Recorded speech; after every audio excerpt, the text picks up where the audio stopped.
So welcome to our third NAC Ask Me Anything of the spring 2023 semester. My name is Burcin Becerik-Gerber. I'm an NAC member and a professor and department chair of the Astani Department of Civil and Environmental Engineering at the University of Southern California. The National Academy of Construction was established to recognize our industry leaders. An important purpose of the Academy is to provide a network system of linkage between past and present participants in the construction industry. As such, we have established this NAC Ask Me Anything webinar series to help transfer knowledge to our next generation of construction leaders. The format for the MAA is simple. Our speakers will make a short presentation about a topic and their perspective on the industry. And if you haven't already, please email your questions to nacmaa@colorado.edu, and we're going to drop that email address in the chat as well. At the end of the session, one student will win $500 scholarship, which will be announced at the end, as I said, at the end of this event. So it is my distinct honor to introduce Cheryl McKissack Daniel, who is the president and CEO of McKissack & McKissack, the oldest minority women-owned design and construction firm in the nation. Wow, that requires a pause there. That's wonderful. She holds bachelor's and master's degrees in civil engineering from Howard University. The company was founded in 1905 by her grandfather. Her 30 years of experience cover all phases of the design and construction industry. Sectors she is involved in include infrastructure, transit, healthcare, and education. A strong advocate for diversity, she has been a leader in continuing the firm's reputation for long-lasting relationships. Notable McKissack & McKissack projects involve some of New York's largest projects, like the new Terminal 1 at JFK International Airport, the LaGuardia Airport Central Terminal building redevelopment, and the New York City Economic Development Corporation Hunts Point Cooperative Market, Fulton Fish Market, and Mart 125 Cultural Center. Wow. She chairs the New York Building Foundation and is a member of the National Board of the ACE Mentor Organization and the New York Building Congress Board of Directors. Wow, with that wonderful brief bio of Cheryl, I'll pass the Zoom microphone to her for her to talk a little bit about her career and her accomplishments and her projects. Hello, this is amazing. I want to thank you for having me here tonight. I am so excited to talk to the future building professionals. And let me tell you, you are entering a profession or an industry that's 10, 12, 13 trillion dollars.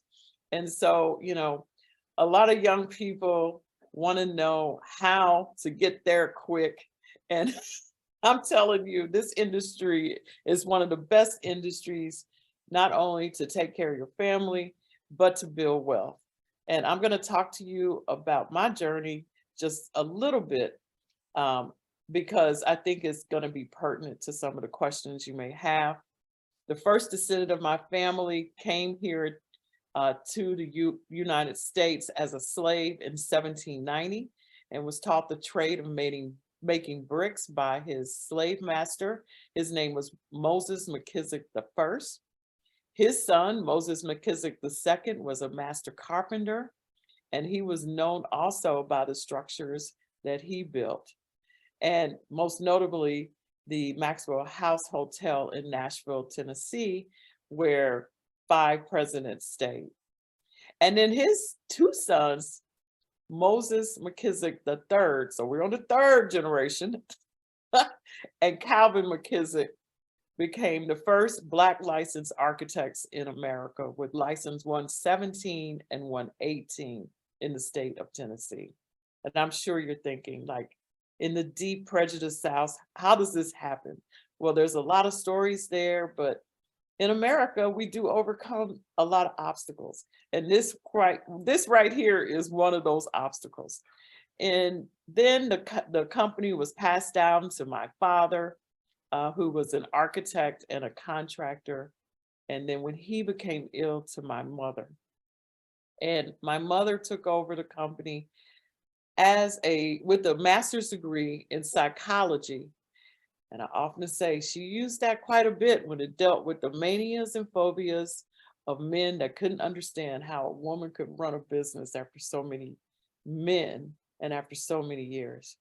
But she was determined to keep this business because myself and my two sisters, our path was already charted. Our father always told us, you can go to any school you want to. And I love the way you said it. It wasn't Harvard, it was Howard.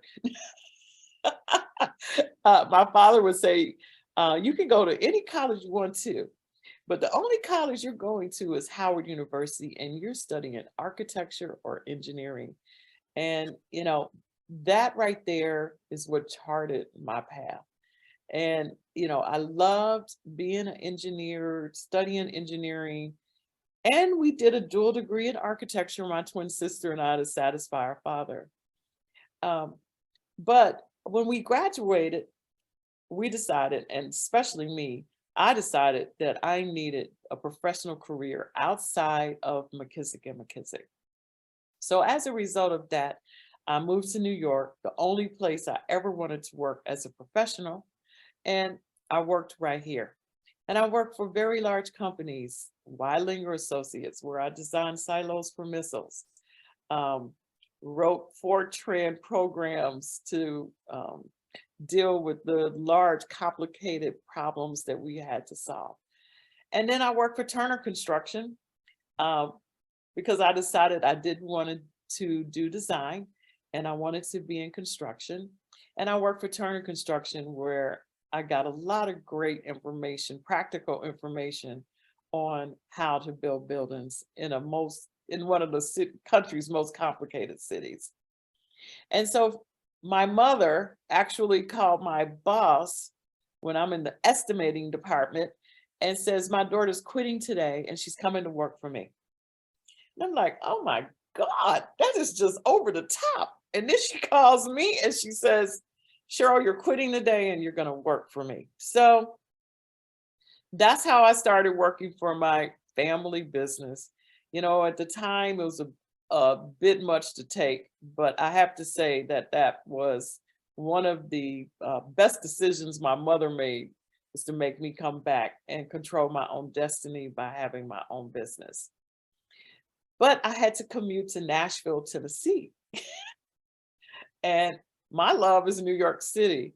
And so I did that for 2 years to learn our business, but then to expand it to New York City, which is where I really wanted to be.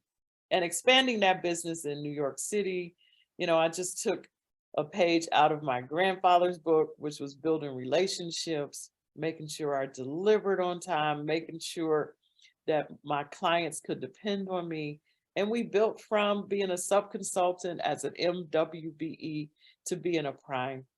And so today, as you've heard, we've had very large, iconic projects that we work on, from JFK Terminal 1, which is $9 billion, the largest airport project in the country.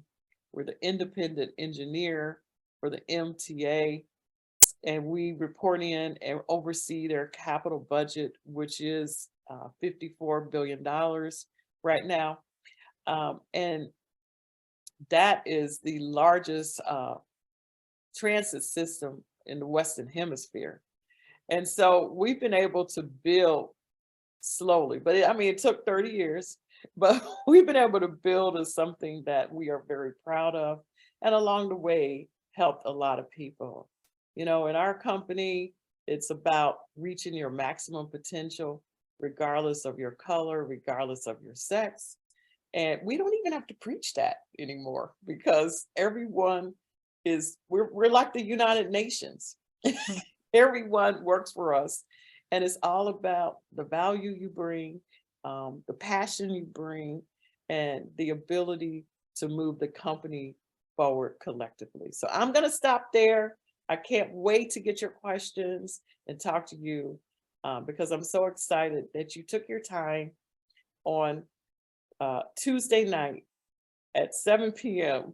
to listen to me. Great, Cheryl. That really added to the bio that I read and personalized it. It's great to hear your story. So let's start our questions. Raha Haji Sharafi is asking, your firm has worked on many notable projects in New York City. How do you balance meeting the needs of the client and the community while also ensuring the project is completed on time and within budget? Okay, so listen, every client wants to deal with budget and schedule, and that is a priority.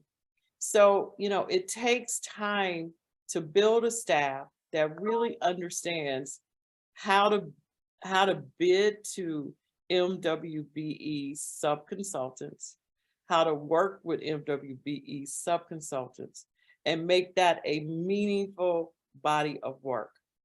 And so the way we do that is, we bring everyone together, all subconsultants. But if a client says we're really interested in reaching out to the community and getting MWBEs, we make sure that those MWBEs show up with the same tenacity, passion, resources as the other firms, so that the client can make an educated decision on whether they want to use those firms or not. The other thing we're able to do with the community is, build capacity of MWBE firms, make sure we have women on our workforce, minorities on our workforce.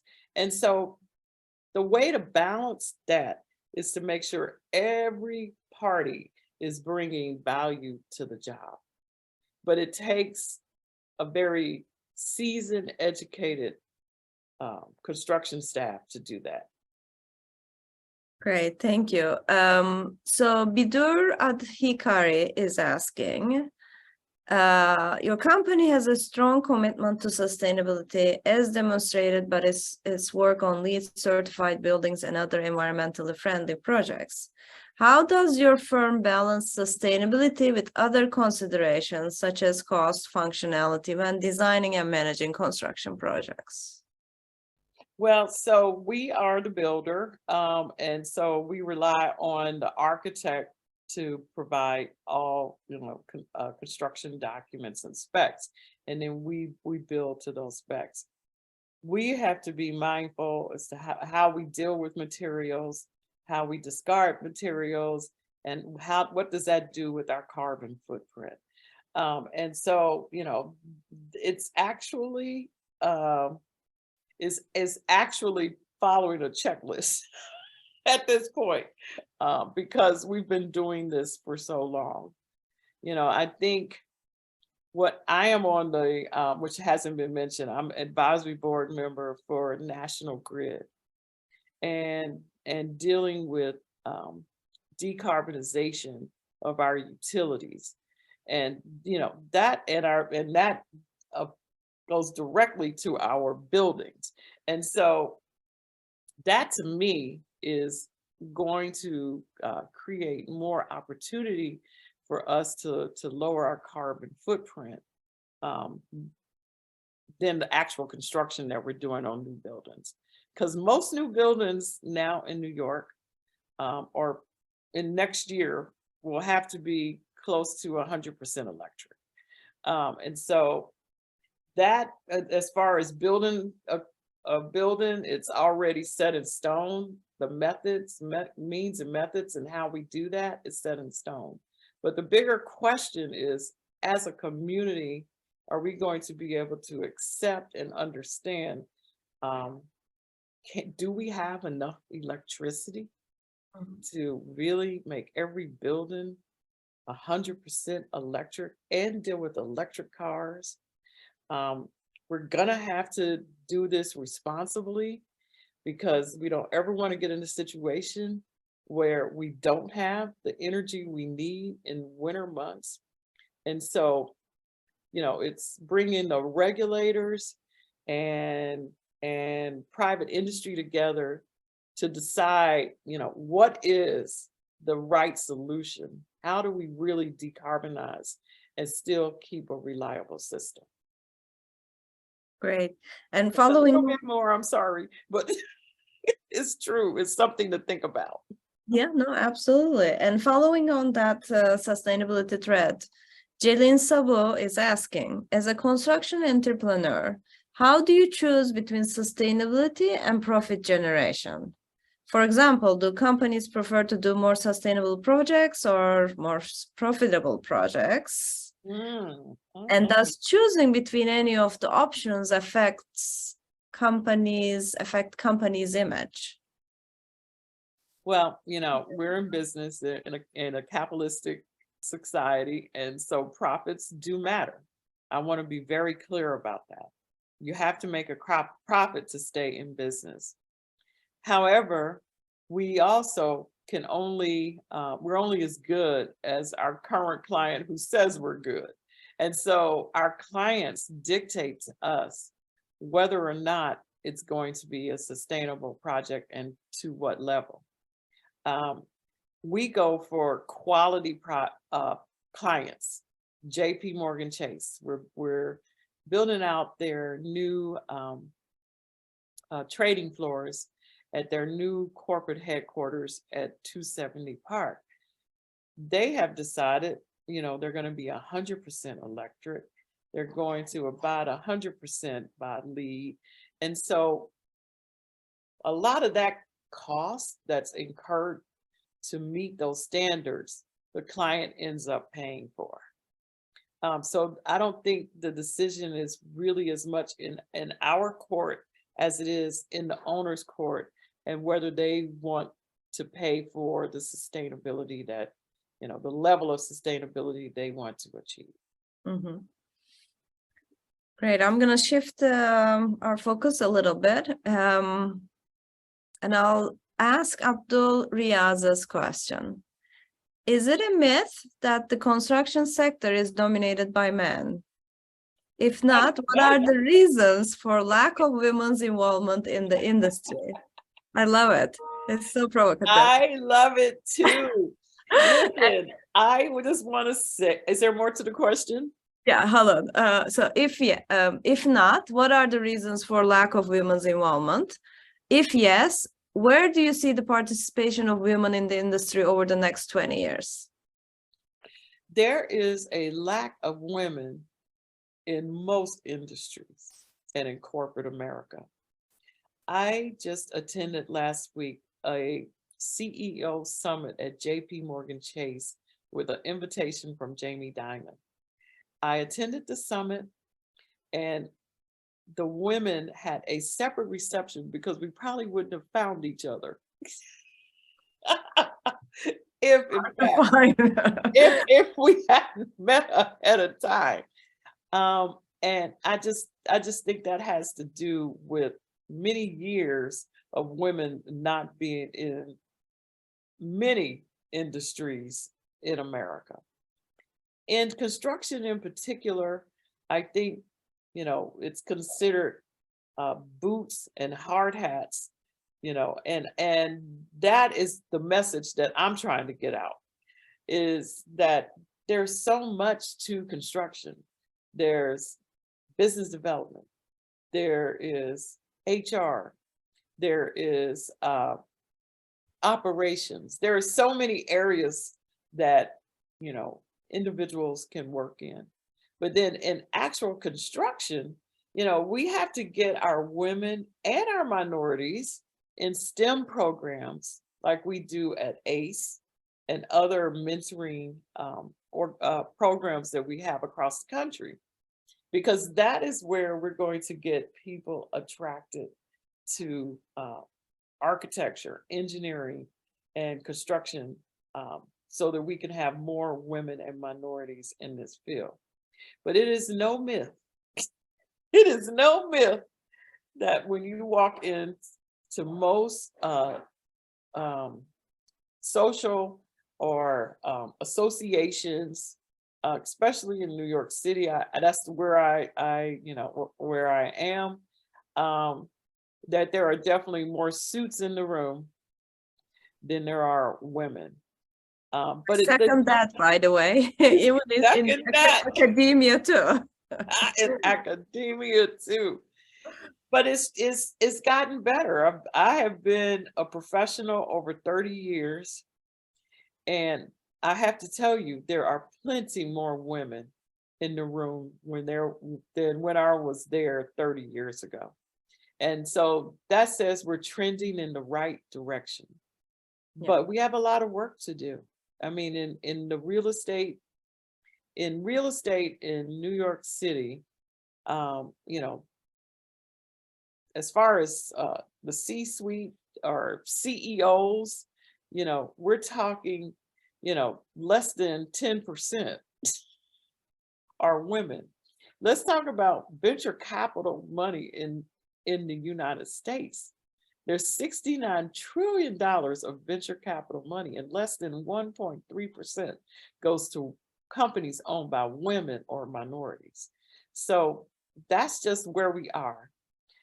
And we can change this.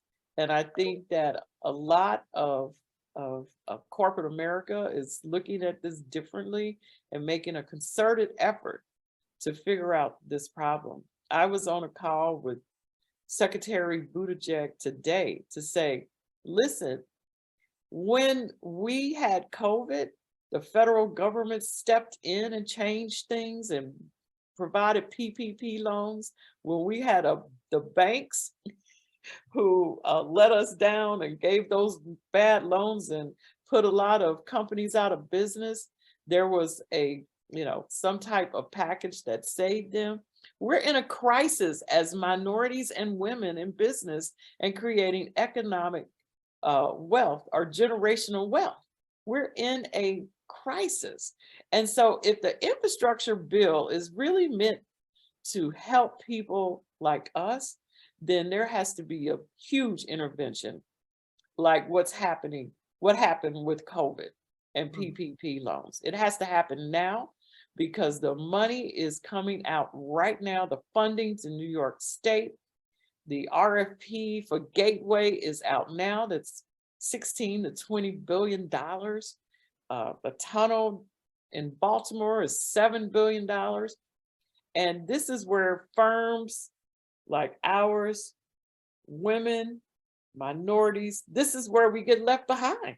And the wealth gap gets bigger and bigger with each one of these bills. So excellent question. You got me going. You're right in my lane. And I'll stay in that lane because there are several other questions in this lane.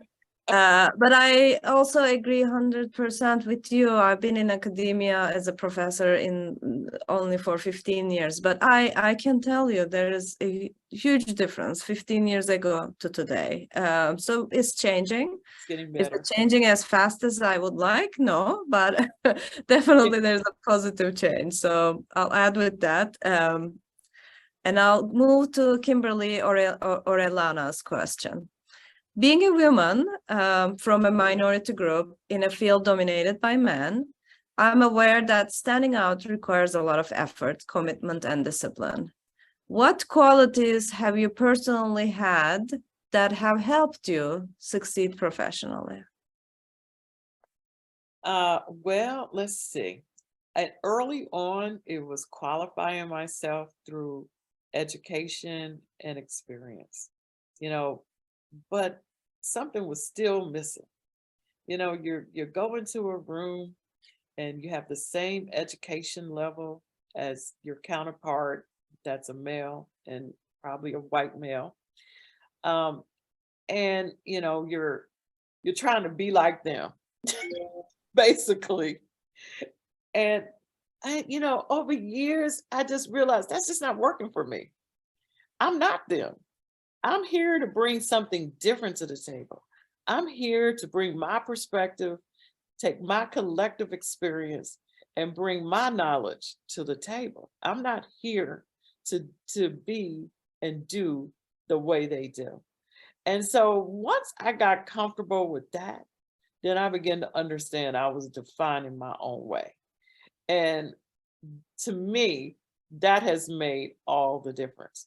When I became comfortable with who I am, where I've come from, the fact that I'm not trying to be something that I'm not, that made all the difference for me.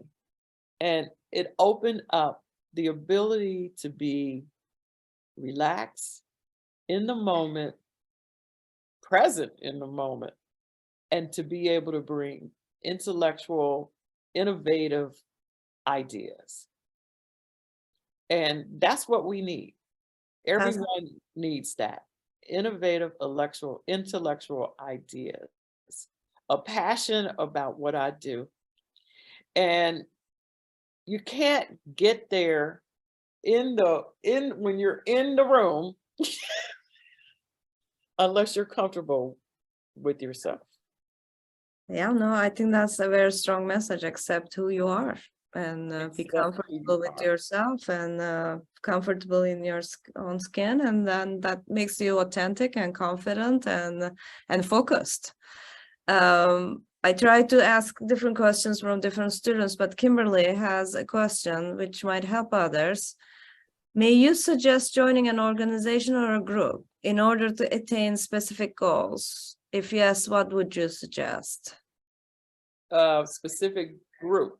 So yeah, I think this is related to minority, female minorities, maybe if you have any suggestions, because that was a follow-up question to the previous question. I'm thinking about national organizations that I think are really good. And I like Crew. I think Crew is more real estate focused, but you're going to find women there that are in architecture, engineering, and as well as construction. They're the developers. I like the fact that they're risk takers. And so a lot of times they've lived the ebbs and flows of being in business. and as a result, you can learn a lot from them.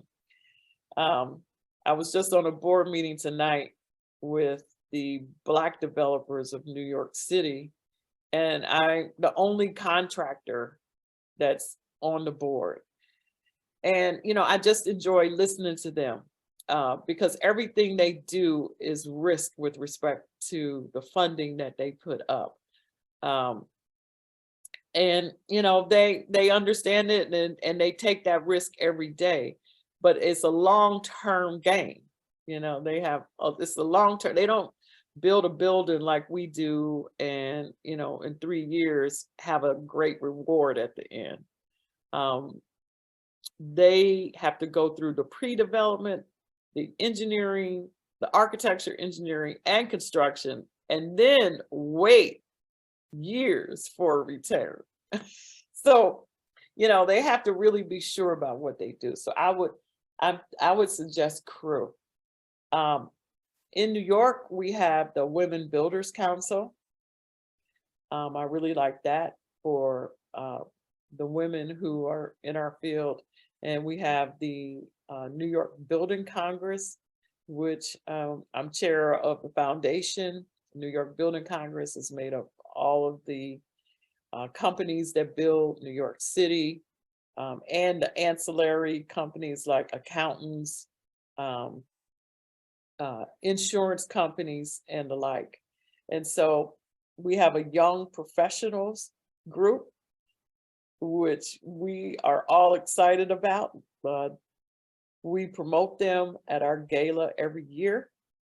And we have a big party with them. It's great to hear what the young people are doing. So those are the organizations I would suggest. Mm-hmm. And there is also National Association of Women in Construction. Just put it out there.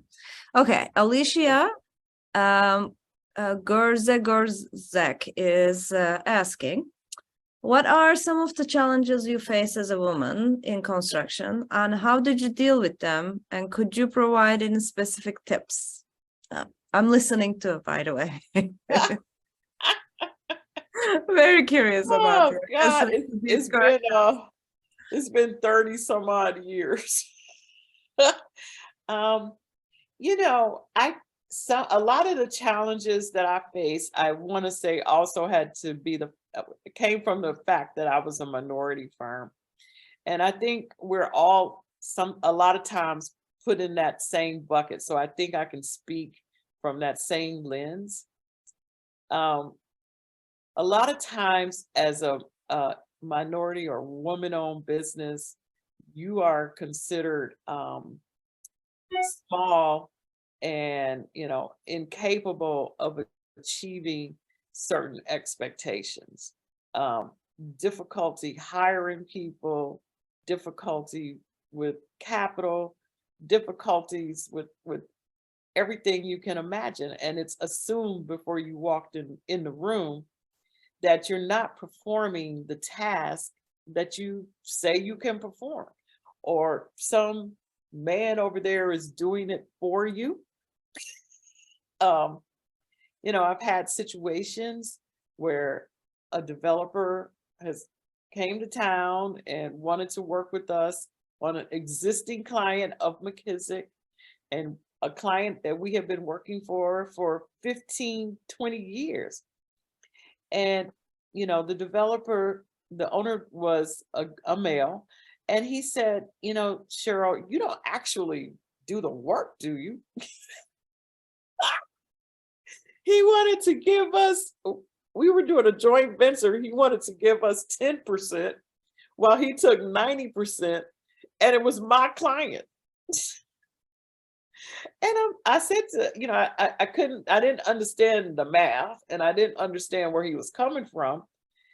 And then he said to me, well, you don't actually do the work, do you? I'm like, yes, we actually do the work. And guess what? This is not an arrangement that would be advantageous for us, because obviously there's a lot of learning on your part with respect to how to work with firms like us. And we at the time, we just didn't need it. And so, it's always striving to show people that you can achieve and do what you said you could do, or that you actually can do it better. And I think sometimes that's a shock. That's a shock that you're more agile, you figure out something more innovative, you have a better staff, you have better numbers. A lot of times there's, this is a myth, whoever talked about myths earlier, that minority and women-owned firms are more expensive. That is absolutely not true. Sometimes when you're a contractor, you don't have the economy of scale. Well, maybe it is, but in professional services, that is absolutely not true. And the quality of work is just as good or better. I know that because I am an MWBE, but I also have worked with many women-owned businesses and many minority businesses, and we have achieved great things. Matter of fact, we have come up with programs with respect to workforce that are better than any other firm in New York City. And so that's the challenge. The challenge is also capital.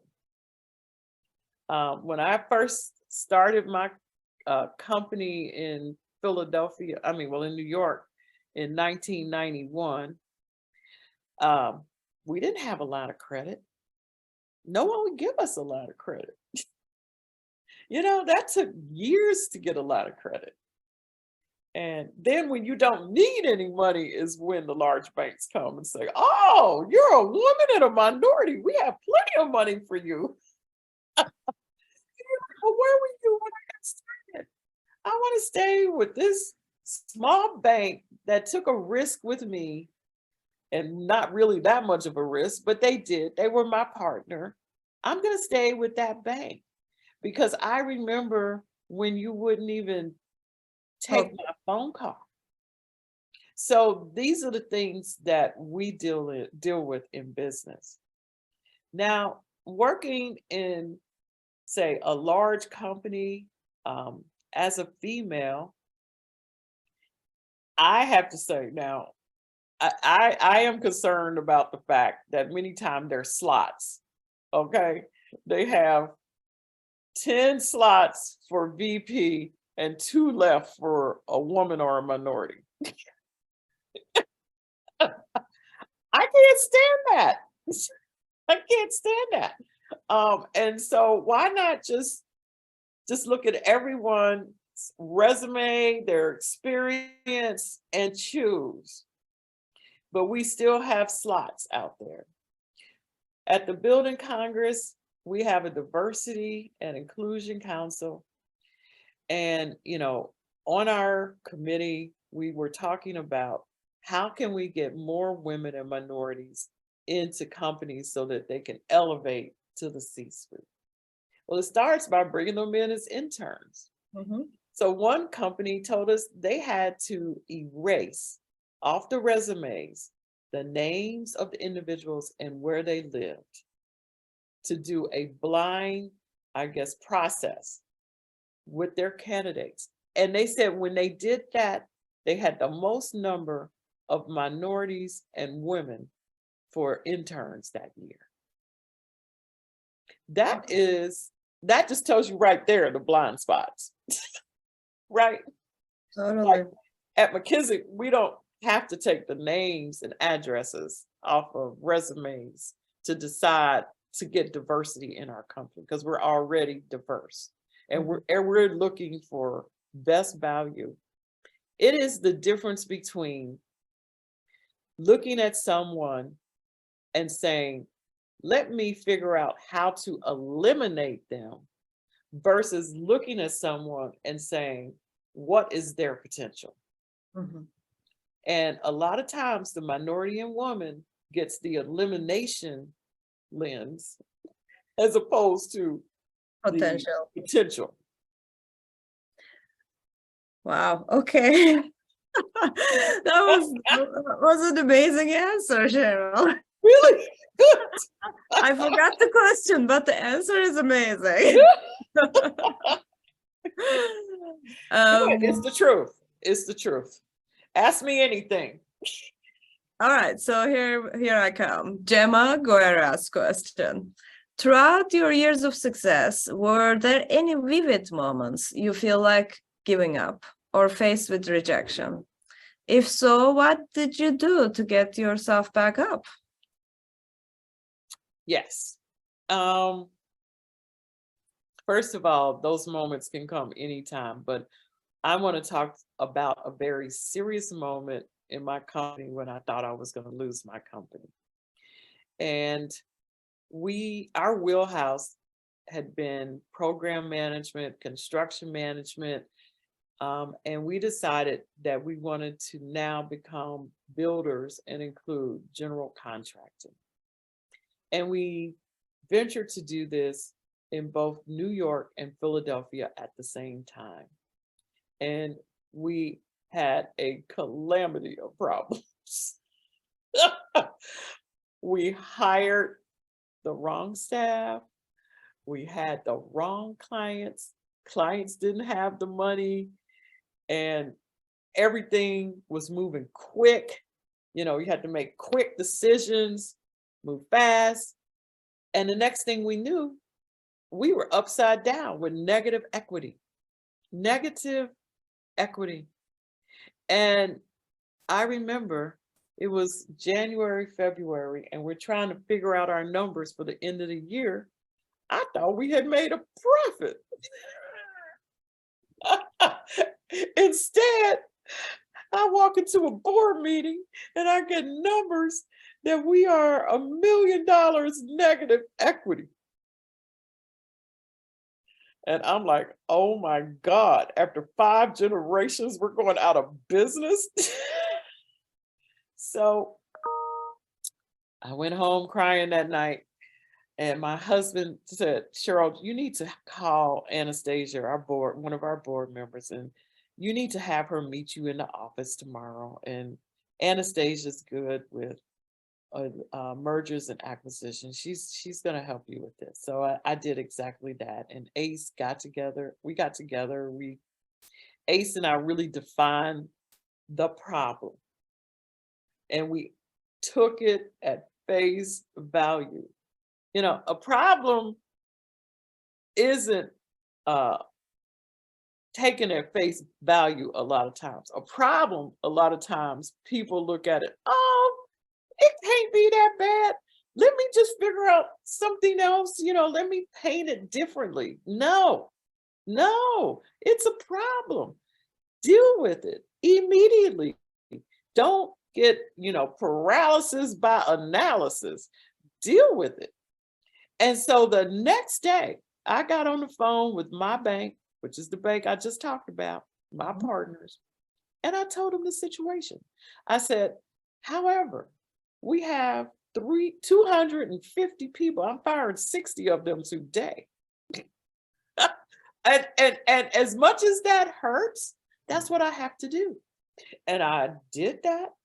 I had senior VPs, EVPs, I let them leave and take some business. I got things in a manageable situation. I called up my subconsultants and my vendors and I told them, listen, we are in a bad way at McKissack, but let me tell you what, I can't pay you today. I can't pay you next month, but I am gonna pay you every dime. Just hang in there with me. I'm gonna pay you. My CFO says, Cheryl, this is a 18-month workout. 18 months. Put your head down and work out. And that's what I did. I did not take I took any prisoners. So I was in my office every day working out of my situation.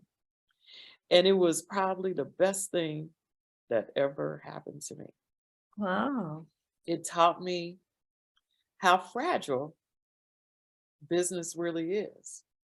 It taught me the importance of hiring the right people and the importance of being able to work through your problems. But there is a strategy to that. First, you have to accept them. And my bank said I was their poster child because after 18 months, we had positive equity. When this first happened, we had a $5 million line of credit and none of it was available. Wow. So when I tell you about working through a situation, we did. And our saving grace was the fact that we were in New York, we had great projects, and we were able to win those projects and turn things around and get back to what we did well. So now, when I'm confronted with those insurmountable opportunities, I am, no thank you. That looks good. I'm gonna stay over here in my lane. I know exactly what I'm doing in my lane. And guess what? I'll get there to whatever level of profitability, whatever, valuation of our company, I'll get there in a way that I know is comfortable for me and my staff, because I don't ever want to go through that again. So yes. How was that as an example? And that was 2014, okay? Wow. But I loved how something so negative turned out to be a very positive experience for you. And it is Very often positive. like that in life if you can solve that challenge. No, my bank actually put me on the speaking circuit on how to do a turnaround. Amazing. Amazing story. I can't believe time has flied. I think really This has time been flies when amazing. you're having fun. I need to ask you this last question, even if we're at Sure. the limit. Majed Alreshudi is asking, I think for all students, what advice would you give to young professionals who are just starting their careers, especially those who are interested in pursuing a career in this field? Well, I would say you got to find a mentor. You got to find someone that you know, want to be like. It's in some degree. You know, if there has to be a teacher, maybe, or a person who is trying to hire you, someone you've known, you've got to have at least one mentor. I suggest several, but at least one mentor that can guide you with respect to your thoughts on how you want to achieve your goals. And goals are important. I mean, you need to have goals, and that's much more than financial goals. Because you're young, you know, you could try a lot of different avenues and figure out where you really have passion. And I mean, that happened for me. My passion was not design. It wasn't engineering design. It was my passion really is business development and and running a company. And running a company is second to forging those relationships and bringing in business. And so, you know, it takes time to evolve. Um, the other thing is I just wouldn't be really hard on myself to make a hard decision on anything at this point. I would just explore. I would turn over as many rocks as I could, and it will come. Your purpose, your career, your passion, it will come, and it'll come naturally, which is the best way. You can't force it. You know, there are people who are in the music industry, and ever since they were 2 or 3 years old, they could play the piano. So, hey, that's easy. They should be a pianist, you know? That's not necessarily our career. That's not necessarily, you know, everyone's career. It's not that obvious what direction to go in. You have to give it time. Because let me tell you, the fun part is in the journey. The learning is in the journey. You know, the gaining integrity and building relationships is in the journey. And so you want to keep that journey kind of going. You know, the curiosity, being curious about anything, whatever it is. If it's how developers, you know, build hotels, then learn about it. Everything is at your fingertips. When I was coming along, we didn't have Google. And, you know, so we couldn't go on Google and begin to look up, you know, how to be a developer. You know, we have botanical, we have botanical encyclopedias. And then we had, you know, the stacks that were in the libraries. And so, you know, you at your age have so much opportunity and so much choice, but don't get lost in it. Treat it as a resource, treat it as something good, and don't be hard on yourself to explore it. Go ahead, explore it, and figure out, you know, the right path for yourself. Wonderful. Oh, wow. Unfortunately, we're at the end of our session. I'm going to announce we have a winner. Alicia Gorzek from the Michigan Technological University is our $500 scholarship winner. Congratulations, Alicia. Cheryl, it's been an absolute pleasure talking with I'm you. coming to see you. I'll be in California next week. Please come visit me, and hopefully we'll have sunny weather for you. Okay, sounds good. And warm. We have to light up here a little bit. It's been quite cold, but it's great hearing from you. I appreciate it very much, your candid answers and your authenticity. Thank you so much for spending 1 hour with us. It's my pleasure. It was great. I wish all the best to all the students out there listening to this. I don't know if it's a podcast, whatever it is, and you're already on your way because you took an hour on Tuesday night. Wonderful. And enjoy the rest of your evening, Cheryl. Thank you. Thank you. Take care. Good night. Night.